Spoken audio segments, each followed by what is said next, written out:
And we're live here at the Cinema 9 podcast horror corner with just me and Eric. Mike's sitting this one out because he doesn't really do horror that much and he's a busy man and he's not seen the stuff we're going to talk about. Eric, how you doing? Just because it's November 2nd doesn't mean we are not super fucking excited to be talking horror. And talk horror we will be, man, because Travis, we are covering some heavy hitters tonight. Eric, my friend, do you have Halloween candy in your mouth as we podcast right now? I cracked open a king-size Hershey's chocolate bar with almonds. I couldn't wait. I couldn't even wait to mute myself. I wanted it so badly. So exercise some restraint. All right. Sure. We're going to be talking about Barbarian. And what's the other thing we're going to be talking about, which I think we should start with? Guillermo del Toro's The Cabinet of Curiosities. And I double-checked. I've seen like 4 episodes. And there's 8, so I don't care about spoilers. I don't even know if I'm going to finish it. So we're going to have at it. So you're not feeling it? No. All right. So you watched the first 4 episodes and aren't feeling it. I watched the first 3, and then I had to skip over to my boy Panos's. You fucked up. The 4th episode's the best episode in the series. Is it? Are you talking about Autopsy or on Lily Poor's episode? No, I watched Autopsy. Oh, is Autopsy number 3? Yeah, I think that's the 3rd one. Okay. I think that one's the best one in the series. So you did well in watching that. And obviously I understand jumping ahead to what's Cosmatos one called again? The Visitation. The Visitation. Yeah. Yeah. Okay. So I miss Jennifer Kent's too. I think she did the last one, which I'm hearing good things about. I think that the best episodes in this series were, I believe his name's David Pryor's. Yeah, David Pryor did The Empty Man. Who did The Empty Man, which I really liked. He did The Autopsy, and F. Murray Abraham is outstanding in it. It's an awesome plot. It's really well directed. And by the way, we're gonna do this is gonna be spoilers. So we'll sure. anyone who's checking out and not hasn't seen it yet, we're gonna get into some spoilers. But yeah, that in the episode of that Jennifer Kent. Jennifer Kent. Yeah, that did Babadook and Nightingale. She did an episode, which the last episode, which I thought is the second best of the season. Oh, yeah, I like that episode quite a bit. That said, I was pretty disappointed in The Visitation. I feel like Panos Cosmatos is. I mean, I love Mandy so much, as you well know, Eric. I mean, I fucking love Mandy. But I felt like I was just watching Mandy again, only with Eric Andre and Stephen Agee, which felt weird. Like, why are you? I mean, Cosmatos paired up with Peter Weller makes total sense. That's a good team up. How fucking cool, A, was it to see Peter Weller again, and B, to see that he still looks good and totally capable. Why isn't this guy not in more movies? I will leave this podcast if you don't stop eating. I don't know if it's that big of a problem. It is for me, dude. I can't do it. I can't talk to someone eating. I'm sorry. Okay, all right. It drives me nuts. All right, I'm going to set down. I'm setting down the chocolate bar. You're always talking about misophonia. That's true. I've set down the bar. Thank you. I'm not the only one over here. That doesn't want to listen to you. All right. Thank you. Sorry. I'm sorry, but I can't. I'm going to drink my coffee though. That's fine. What were you saying? Because I was paying. Is your head going to explode and cave in? No, I'm saying why aren't more people using Peter Weller? Like he's not that old. He still looks good. He was fantastic in the episode, in my opinion. Granted, he sat there talking nonsense for an hour, but yeah, I loved him in the role. Yeah, I got a lot to say about that. I'm kind of surprised that you weren't feeling it too much, but in general, okay. So we got Guillermo del Toro. I think he wrote. Did he not have a hand in writing all of them, or just a few of them? Not all of them, because there's 2 H.P. Lovecraft adaptations, but there's quite a few that are ones that he had a part in, and this was one. Visitations was that's Panos Cosmatos and someone else. Yeah, it did seem out of place. Yeah, so horror anthology. I mean, this is an 8-part series, a horror anthology series on Netflix. So I'm going to make a statement that, here we are in our horror corner, being our horror nerds, and I tout myself as some sort of horror aficionado, and I feel like I'm going to lose some street cred with this statement, but I love gore. I love gore in film, but there is times in this series where I'm like, Oh, Jesus fucking Christ. Like, do I need to see the skinned head of a dog? Do I need to see that? Like, I mean, like some of this shit, I'm like, this fucking Christ over the top effects. I'm like, too much. getting old, Travis. Come on, man. Dude, come on. I do not need to learn how an autopsy works. I got like That was rough. I had to got look away a couple times. I got a play-by-play on how to do that. And there was Could you perform one? No, I can seeing now. that episode, could you do one? I think so with the proper tools. The skin was so gross. I was all thick and like, oh, it was yucky. The clunking scissors through the fucking sternum. That was the rough part. And we stapled them back up. Ew, oh gross. Man, that was rough. And then the episode before that, the Rats in the Graveyard episode, which as I'm watching I'm just like, why would you crawl through this fucking tunnel? What kind of fool? Reed. Yeah, I guess. But there's some stuff in there too, just like so much gore, like all this fucking gore. I don't know, man. I like gore. I do. I swear I do. But I felt like there was a kind of excessive amount in some of these features. It's tricky. Here's the trick. Here's why I think I might be able to help you out with this one. Back in the day, especially in the 80s, where we didn't see like as much gore as we did in the 80s. Sure. It for the most part, it looked so bad that it wasn't as bothersome. It was more fun because it looked so bad. Now that it like fucking looks real, it's becoming kind of an issue. That's what I'm saying. I mean, like at least, I mean, it's incredibly realistic. I mean, and there's just, I can handle some of the stuff. Don't get me wrong. Like some of it is awesome. I'm like, yes, that's cool. I like that. But some of it, like that's what it looks like clearly when you cut a heart in half. And I don't want to know. I'm not a fucking surgeon anyway. So, I mean, that's my kvetch. If I have less than I think than some people. Overall, I gave it a 7 on IMDb. I didn't love it. I certainly liked the series on the main. I feel like any anthology with different directors, there's some real high points and some less. There's one or two. Like I kind of found the Anna, what's her name? Who did Girl Walks Alone. I found her episode a little dull, a little boring. One thing I really liked about the show though is that every single episode is a really well done period piece. Everyone. I like that. Yeah, great production design across the board. If you want to call it, Fog and Gel's production design when it comes to Panos Cosmatos. Lot 36. I'm surprised they started with that one. I thought it was just awful, dumb. The monster at the end looks stupid, and it's fucking dumb. I didn't think it was awful, but I don't think it was the best foot forward for the show by any means. Because it was also kind of political, which I think that's going to turn some people off. Which I don't give a fuck. I mean, I liked that aspect of it, but I could, I guess who gives a shit if that turns you off? Fuck you anyway. But it also is like it was a little predictable because like when you have such an unsympathetic character in a horror movie, you're like, oh, how badly is this going to go? And then like you kind of learn where it's going and it unfolds where you expect it to go. So it's not.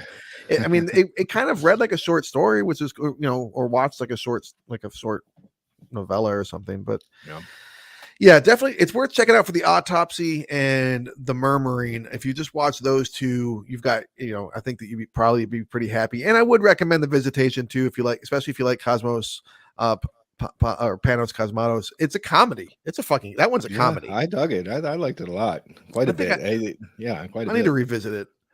I thought, speaking of creature design, I thought Lionel Lannister, that monster looked fucking awesome to me. I loved it. I watched that end scene 3 times. Yeah, I thought the monster really cool. The monster looked really cool, and I liked the way it played out.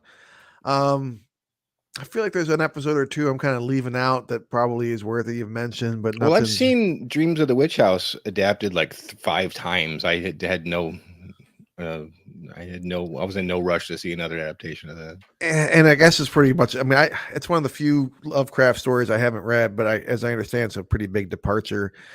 I liked that one. Okay. If I read the short story, I might not though, but yeah. So overall, go ahead. I'm sorry. Well, Guillermo's he's a big cuddly dork, just like us, but he's no Rod Serling. Like his intros were like fucking so goofy. He's like waddling up to the screen. He's like, oh, every mystery starts in it. It's like, just play the fucking episode. It's stupid. And honestly, if I'm gonna if I'm gonna watch a show called Guillermo del Toro's Cabinet of Curiosities, I'd rather have like him walk me through his house and just show off his collection of stuff and tell me stories. Barbie's cabinet, like full of special features, was lame. Yeah, so, no. He's a yeah. I'm almost more interested in just like, can't you just talk? Just talk to me. Tell me what you're thinking today. But kudos, I mean, kudos to Netflix for putting that out there. It's a lot. It's 9-10 hours of content. I love how they sound. I could go for another season for sure. I'd love the idea that they got such fantastic filmmakers on board. I think that it's going to do well in terms of helping people like David Pryor get some more work. You know, there's another David. I'm trying to think of all of the directors of this series real quick. Give me a second. I'm sorry. The guy that did, I guess I'm thinking of Pickman's Model. Yeah, Keith Thomas. He did, I thought that was pretty decent. He did The Vigil, which was a really good horror movie, and Firestarter, which I did not see because it got such terrible reviews. The new Firestarter. So I feel like since based on how terrible reviews Firestarter is, and how good Vigil is, I'm glad he had something in here in Pickman's Model to kind of give people an idea of what he can do, because it was very Lovecrafty. It's very Lovecrafty. But it's just kind of super familiar in a way, but it's still well done. So there's some good highlights for some good directors here. I will definitely watch the second season, but my expectations will be a little tempered. Yeah, as they should be. Cool. Yeah. All right. Barbarian. Now, Barbarian. Okay, so I've only watched this once. I watched it a few days ago. I wanted to try and fit it in again before talking about it with you tonight. But what's your overall take on this film? What do you think? Spoiler heavy again. Spoiler heavy. Spoiler heavy. There's so much to unpack here. Not because I think the film is incredibly complex. I don't. Actually, quite the opposite. I think the film's biggest problem is its secrecy and buildup. Yeah, that's kind of where I'm at with it. Yeah, overall, I enjoyed it. Okay. We've got yet another creepy, naked, older woman monster coming at you. I've seen that a million fucking times. And another bummed out. And another post-apocalyptic kind of dystopian looking Detroit. I'm like, this does not make us look good. At least it wasn't blue. At least Detroit wasn't blue. Yeah, at least it wasn't blue. That's a good point. Man, where did we start? I looked up where that neighborhood is, and I drive by it all the time, but like several miles away from it, so I don't have to actually. Where to start? So, for one, again, like since we're spoiler heavy here, my assumption is anyone watching at this point has seen the movie, because I really dug the secrecy behind it. I love nothing more than going into especially a horror movie with no fucking idea of what it is about or what's going to happen. I knew that it was called Barbarian. I knew that Bill Skarsgård was in it. That was it. Oh, and I'd heard Airbnb something. Yep. So that's exactly where I was too. But I was hearing a shitload of buzz. I think that's what I'm getting at. Yeah, definitely a lot of buzz, but I can appreciate that buzz. I mean, there's a reason that we've set it aside to do our first Horror Corner mini episode on, because there is. I mean, is this the best movie of the year? No. Is it the best horror movie of the year? I'm not sure to say that quite yet. But I do think it does some really interesting things, mostly because of its secrecy. Because as I'm watching, I mean, the movie keeps you on the edge because you're like, and I don't know what a repeat viewing is going to be like. That's what I was kind of getting at before, where I wanted to do a repeat viewing before talking about it with you, but I just didn't find the time. But to be so on my edge of my seat, because as you're watching the film, you don't know if Bill Skarsgård's character Keith, right? You do Yep. not know where he's coming from, and it's played so masterfully because Mm, he both could just be a genuinely nice guy, or he could be trying to roofie her, and he's a yep. very real danger, or he's an innocent guy. So then as you that unpacks, and like the movie just keeps on unfolding and building upon itself, and then I love a sudden abrupt shift in a movie. All of a sudden we're on the fucking highway with Justin Long, of all people, wind in his hair, in a convertible, and you're like, what? I just saw the most fucked up thing here. I thought this was the villain, and now it's a classic Psycho move. You've got this character you think is like, this is the only fucking actor's name I knew going into the movie, and now he's just been killed after the first act in a very violent and memorable way, and we're taking a sudden shift in gears to a whole nother character, so that there's some familiarity in there, but I like it. I thought it was really well Yeah. done. Yeah. I also love the idea that I had no clue what it was about. I didn't see a trailer.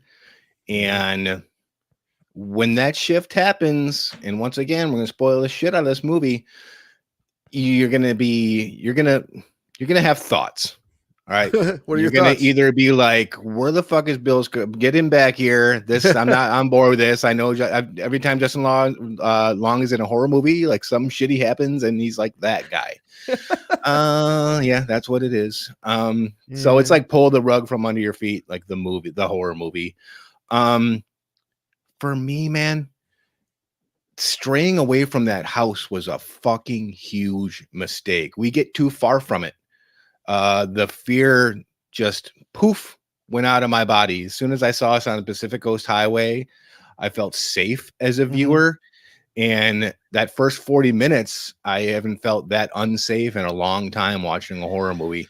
So I think that was kind of a drag, especially considering everything that happens before he gets to the house could have been taken care of over the phone in 10 seconds.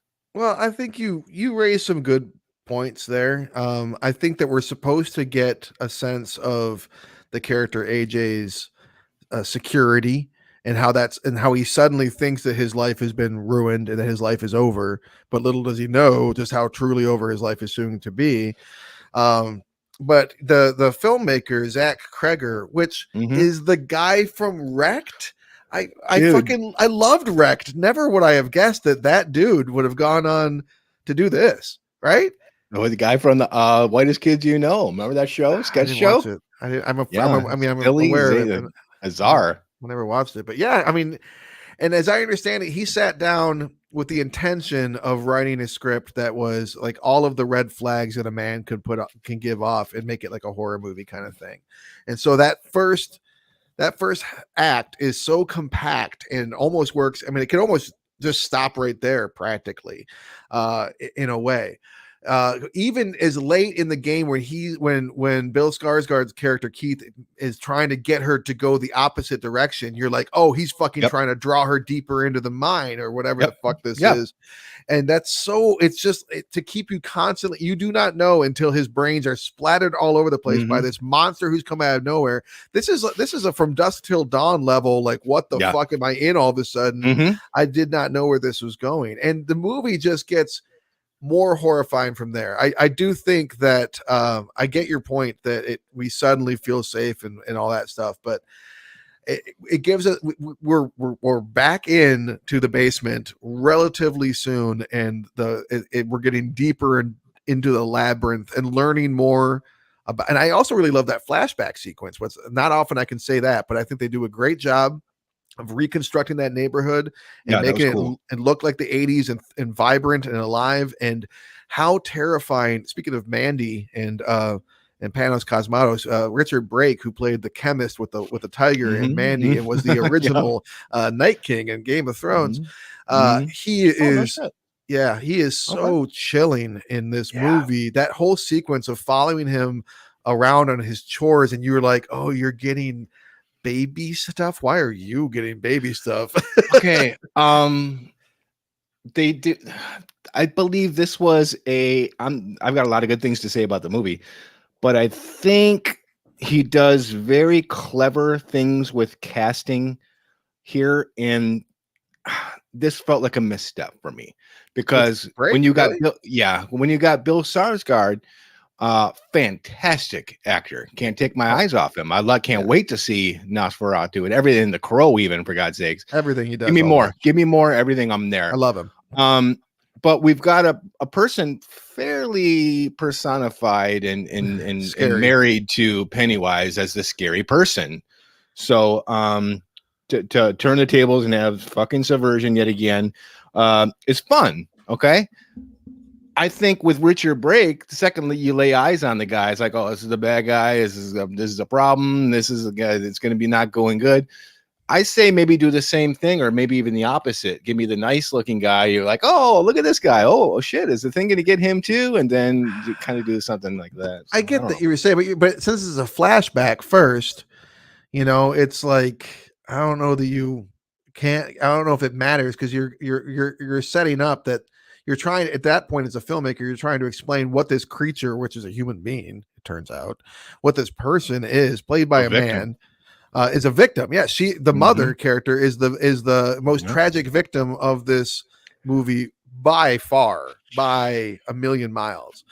Yeah, And ask that to sorry to cut you off, but like no, ask a 15-year-old that just watched that same question, and they'll be like, oh yeah, scariest fucking monster, horrific, god awful thing needs to be killed immediately. You're like, yeah, but if they love the movie, they're going to revisit it, and maybe they'll mm-hmm. never realize that. But I mean, it's a person who's born through rape, incest, captivity, the most Yeah. horrific human enslavement Mm-hmm. Mm-hmm. conditions possible. It is, and that to me is what makes a truly horror. I mean, it's not just the way that we're set up to like. There's these segments of movie that are like you keep on. It's like a Russian doll. You keep on getting more horrified as a new sequence opens up or a new door opens up.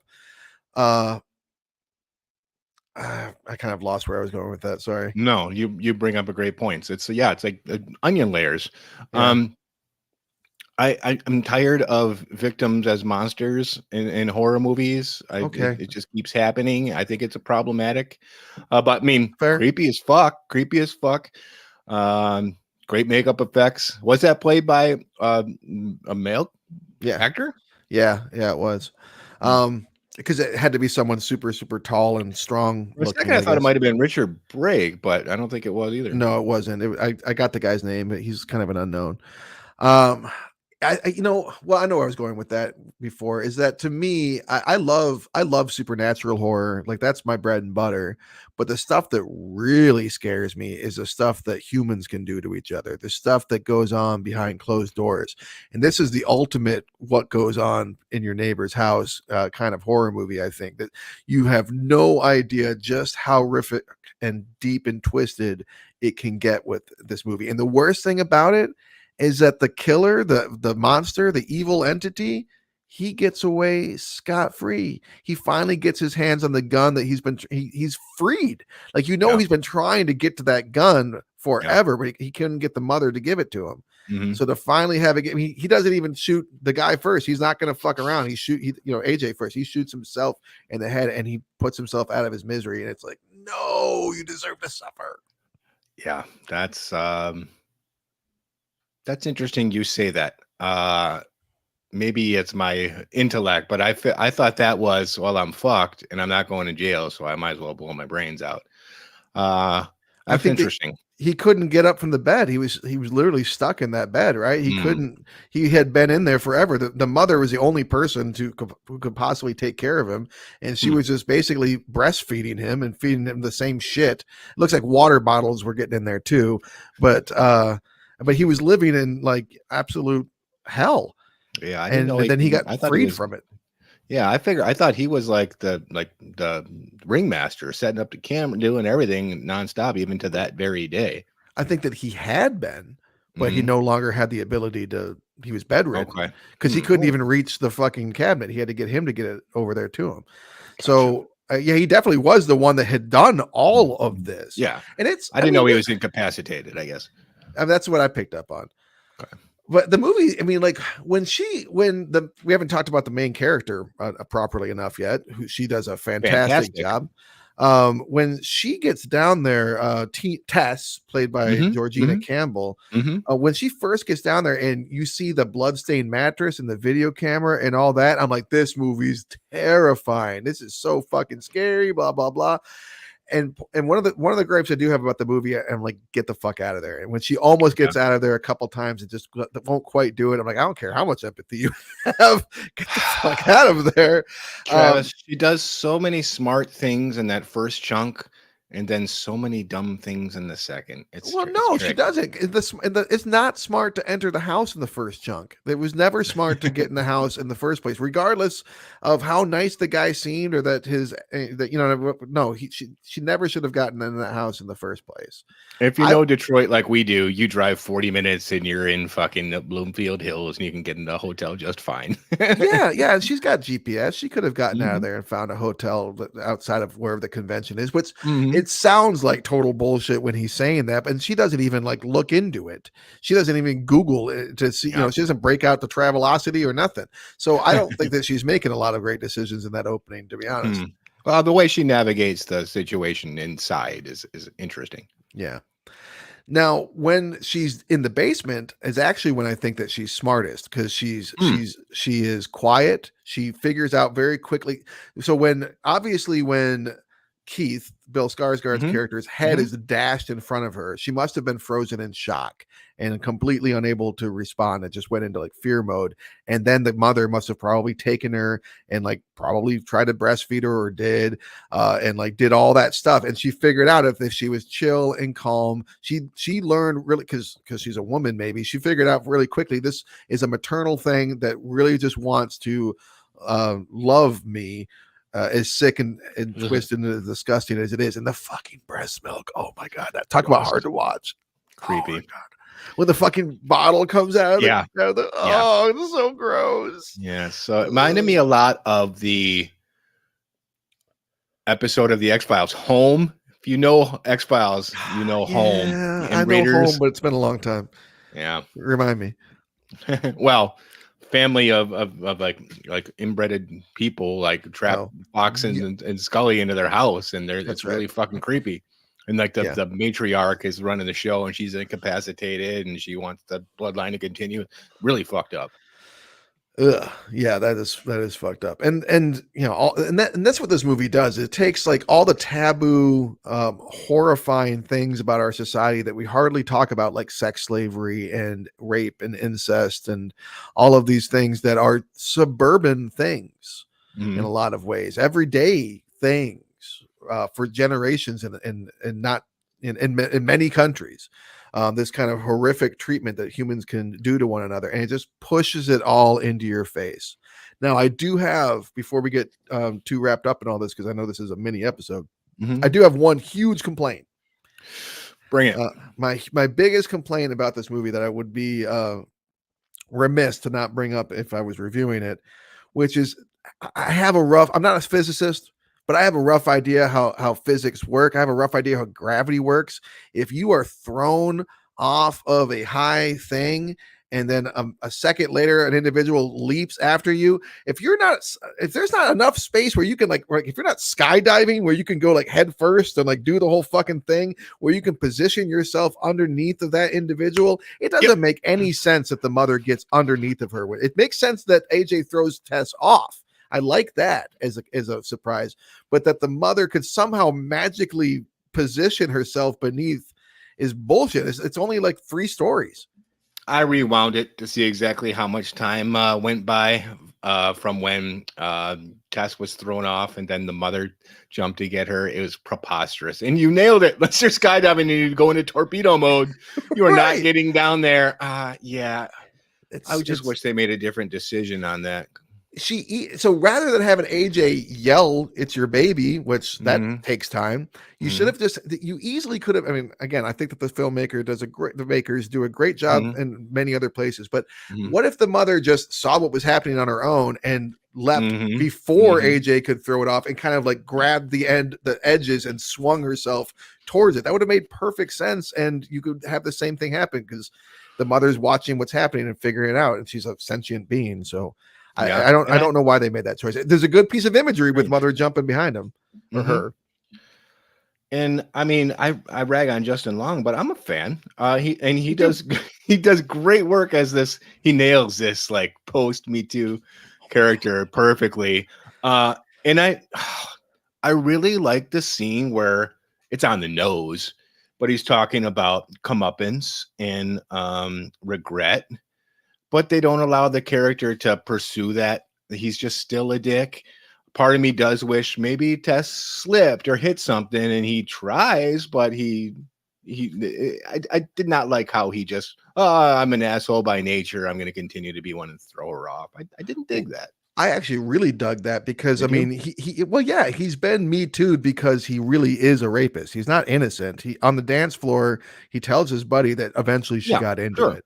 So sure. so he is someone who, unlike say Richard Brake's character, who surely knows that he's a monster, this guy walks around thinking that he's a good person and a nice guy, blah blah blah, and unfair things are happening to him that he doesn't deserve, even though he raped a woman. And Totally. I totally get that. so he's But there's nothing like a circumstance of this magnitude to make you change. oh yes, there So I think is there's an opportunity there. survival mode. He's in survival mode, and some people, when the zombies coming, are gonna push someone down in front of the zombie, and some people are gonna go back to help someone up, right? And he's very much the push someone over in front of the zombie kind of guy. And that's basically what he does here. He absolutely like turned. Oh god, but when he fucking shoots her, that's bad enough. That's bad enough when he fucking you're like, no, no, no, he's gonna shoot you. And then he does. Yeah. But you know, to me, one of the funniest and most on the nose critiques, and this is why I love horror so much. We talked about this on the show before, Mhm. how it's just such a great portal into the anxieties of an era. Um, the response that Tess has when she sees the blood room, like the bloody, the fuck room, whatever it's happening, the snuff room, when she sees that, and when she discovers the hallway, the downstairs, the dugout place that goes even deeper, that looks like hell, she is appropriately horrified, and she plays it great. AJ sees an opportunity and immediately is running upstairs and trying to figure out on the internet if this adds to his square footage. Like the complete reversal of how that they view the dangers of the world, and how they could twist that to potentially privilege. I thought that was really funny and really satirically well played. I'm glad that you enjoyed that part. I think the fact that it was kind of funny bothered me because I was ready to be fucking like scared. I thought that's what this movie was going to do to me, like Texas Chainsaw type in the pit of my stomach. I wasn't expecting the laughs, and I thought it was kind of silly. Once you busted out the tape measure, I'm like, you're losing me. It's kind of dumb. I don't know if somebody would actually do But when the this. tape measure gets snatched away from him, I Yeah. found that pretty scary. Yeah. And honestly, I need moments of levity in this Mhm. in any movie, because if you're going to have me also see Justin Long forcibly held down in front of this like videotape from the 1990s playing while he's forced to breastfeed from the grossest breast in human history, that's a rough scene. And there's quite a few rough scenes in this movie. I for one I don't do, like, I like a little bit of levity in there, and to me I thought Mhm. that was played well enough that it kind of broke the tension for me in a way I was grateful for. But I get your God, point, thank especially if God, you a chuckle. yeah, like I am, because it's a fucking bleak movie, man. It is a bleak film. Yeah. I mean, not the least of which is its small but effective comment on how the destitute cannot get decent help from public safety officials. Oh my god, like those policemen are two of the biggest monsters in the movie, and it's so believable. It's so believable that if a woman came up to them looking like that, that they would just write her off as on drugs or lying and just not even try to help remotely. Yeah. That's the thing. Like, I'm sitting there, I'm watching, I'm like, everyone's going to be like, oh, fucking cops. But I'm also thinking, well, they see this every day and they're usually right about this situation. So I don't know. Well, I mean, okay, but if you're there to protect and serve and someone is in clear distress, Yeah, what the fuck are you even doing? Right. I mean, like even if they're lying or if they're on drugs, you're still in distress. So, do your job. But yeah, I think that I liked we haven't touched on Andre, the guy that played the homeless man who chases her down. Like, and that's again another great reversal of your expectations, where you think that Right. this is a person to be afraid of, and he's actually trying to help her, and he's there to pull her out. When he gets his own arm ripped out of his body and beaten to death with it, that's a memorable movie death. Yeah, I'll say. Yeah, that was awesome. But yeah, I mean, I just keep going back. When the movie ended and the end credits rolled, like the obligatory Ronette song came on, I was like, man, I want more Skarsgård. Like, I just miss that character. I miss that dynamic. So yeah, I don't know. And then when I add up the runtime, it seems too much like a gotcha. Let's do this for subversion's sake kind of thing. Oh, okay. Is it a problem if a movie's first act is its best act? Yeah, I will agree with that. And it's interesting, with as outlandish as this movie gets, that it's in some ways most horrifying when it's just two people sitting at a coffee table. Which speaks volumes about, I mean, this is the guy's first film, Zach Kreger. I think we can expect more good work from him. This made $40 million or $40 million on its $4 million budget. Damn, that's awesome. Yeah, so we're going to see more stuff from him, and probably in this genre. And I think he's very well suited to do it. This is a hell of a crack at a first attempt at filmmaking. And so yeah, there are some structural issues, gravitational issues, as the case may be. But clearly the man knows how to cast a movie, and he knows how to shoot a movie. He knows how to bring up some serious dread. I mean, as she's walking deeper and deeper, and like that, when the door pops open, you realize it's going to go deeper and deeper. I mean, just like, I was on the edge of my seat. Absolutely. And I felt that way quite a few. I mean, I felt revolted. I felt alive watching this horror movie. That's what you kind of want. You want that fear, that rush, that thrill. I got it from this movie. Is it a 10 out of 10 movie? Not for me, but man, it's pretty great. Yeah. I want to see more Georgina Campbell. I don't know where she came from, but TV. She does a lot with very little dialogue in a lot of those scenes. Extremely convincing. I love the writing is very smart in that first chunk with those gender dynamics in this specific situation. They don't make the guy like a total dipshit asshole that you're just supposed to be like, oh, stupid men. And they don't make her naive and silly either. I think they play it just right. So yeah, Kreger's has got my ears are pricking up. Bring him on for Cabinet of Curiosities season 2. I'll give him a mini-sode.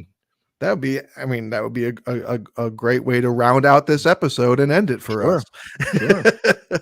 Any other comments? I like the film. Some of the stuff I've seen before, but anytime you've got a door in a house that opens up to a weird ass long tunnel, why is it there? What the fuck is in there? Yeah.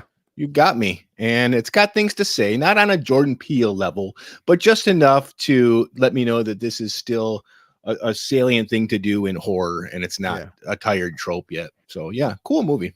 Yeah, well put. I would echo again our sentiment earlier that Detroit is not a hellscape.